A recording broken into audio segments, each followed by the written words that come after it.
Picking this video back up, welcome back to the channel. If you are new to here, thank you for joining us.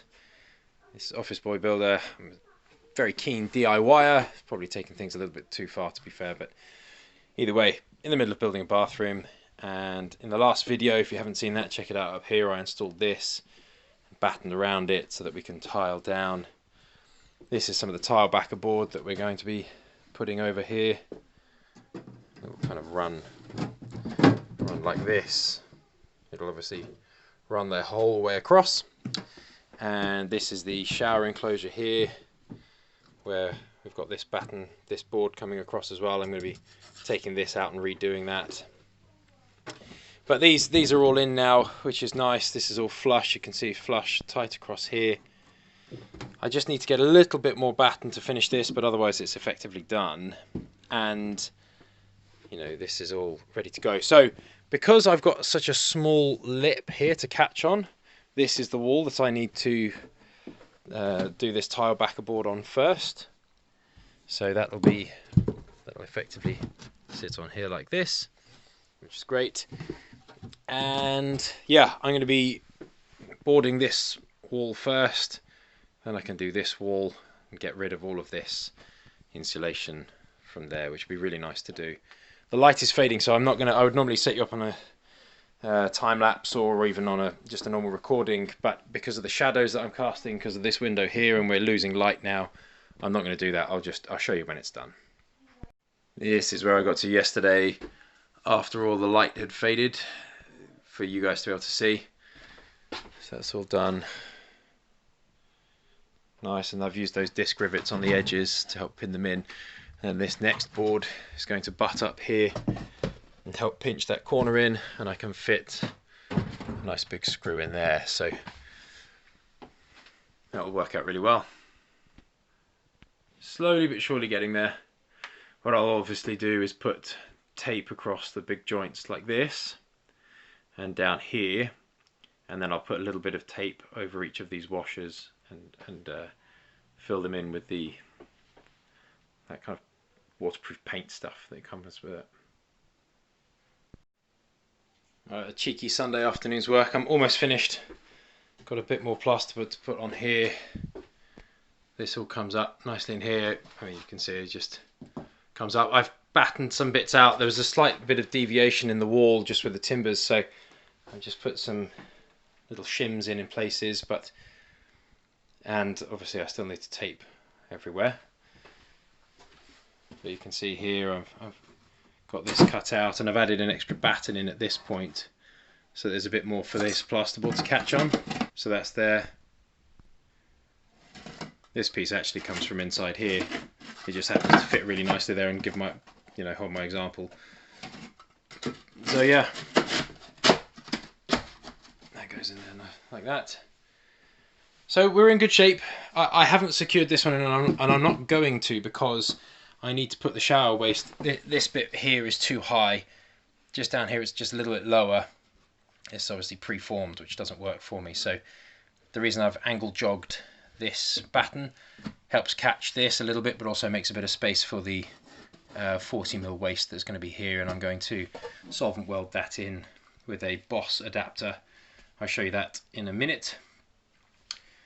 But yeah, the rest of it, I've left space here for all of my plasterboard to catch. This I will trim down, so I've got even space to catch. But it's a case now of just, I mean, these are offcuts, but using boards and getting it on and finishing up. This is the part that I've been waiting for. Just arrived in the post from BES. If you're not familiar with BES, then you probably haven't been watching enough of my adverts, because they are constantly on there. And actually, this is a really good product. I don't know why I wasn't able to get to Plumbers Merchants, but they were the only people that I could find online that sold this in 40mm, which is what I need. And so you put solvent weld on all of this, you drill a hole in your waste pipe, and you stick it on, and it effectively creates, one second, it's effectively another one of these. So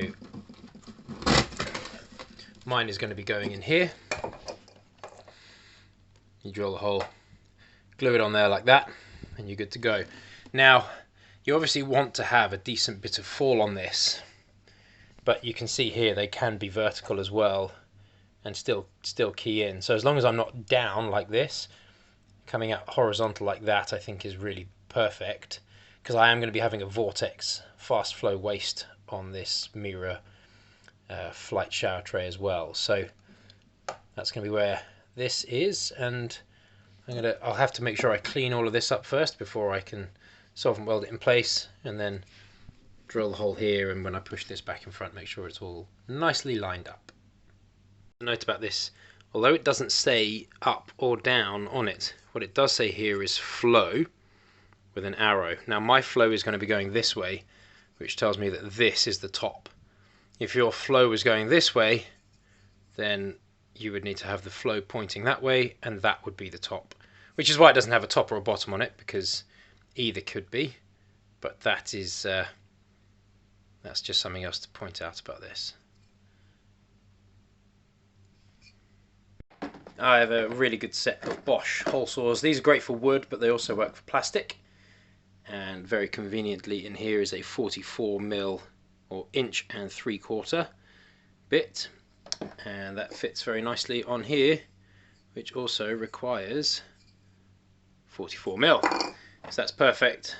Really good strong chuck there, and a very confidence inspiring drill bit. Sometimes these pilot holes can be really thin and piddly, but this is a really decent one, so that will work very nicely. So I'm going to get this drilled and then glued and secured in place. Drilled this out nice and easy. At first I went a little bit too high, so I dropped it down. Now it's just right.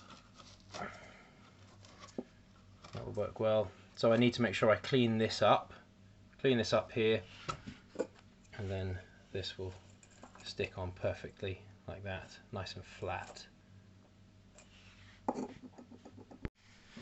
So I've cleaned this up on the inside and the outside. Good way of doing that is, oh, that's downstairs. That's okay. It's amazing how much air you can feel coming out of this. But yeah, so I cleaned up with a wet wipe, yummy, and then I've gone around with a bit of steel wool and really cleaned off all the burrs, so this is really nice and smooth the whole way around here. All of that stuff in there will just get flushed out, that's no problem.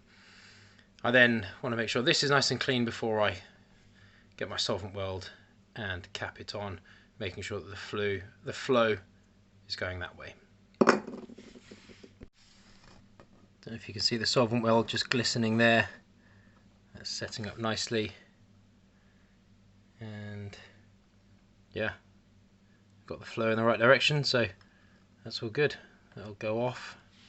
So now I just need to get a little cap for it. I'll probably put some of the pipe on there and bring it out some way as well, because I need to make sure that I've cut the hole here. Right, that is solvent welded in. I've put a wedge under here just to support it, because I obviously don't want any pressure on the solvent weld joint. I haven't actually welded this one, I've just welded it in here. The rest of it's just there because I don't want any soil waste coming in here or anything like that, but also I don't want any smell, so I'm going to put a bag on the top of this to cap it. And once the shower tray goes in, once everything's covered up and tiled, then it'll be fine, and I'll use the rest of these to, you know, work my way over to wherever the waste needs to be. That's why I've just put a short stretch on there for now. I can put a coupler on here, you know, or elbows or angles or whatever it is I need, because I'm not 100% sure where the shower tray waste is going to be. So once I know where that is, I can obviously use this slightly longer stretch, you know, and sort it all out.